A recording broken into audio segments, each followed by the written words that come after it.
Hi guys, I'm just making a very short video just to show you something about the microphones we use. When I was editing a cache walk a few weeks ago, I noticed that there were two clips which showed the difference between using the shotgun mic, the Rode shotgun mic with the dead cat, the wind muff on it, and the new Rode Go 2 microphones.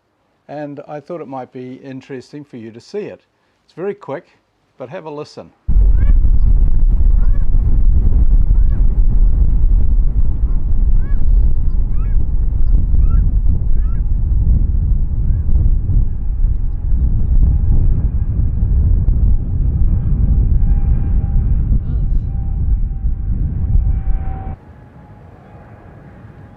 Wow, that looks pretty cool. Nice and close to them taking off, eh? Yeah.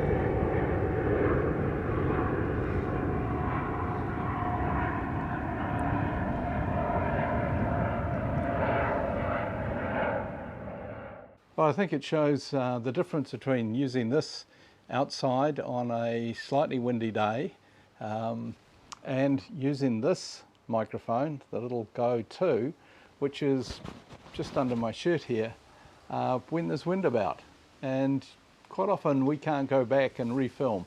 We get one chance to get the audio, and after that it's got to be voiceover or some other Foley added to the video. Anyway, hope that was useful. Thanks for watching.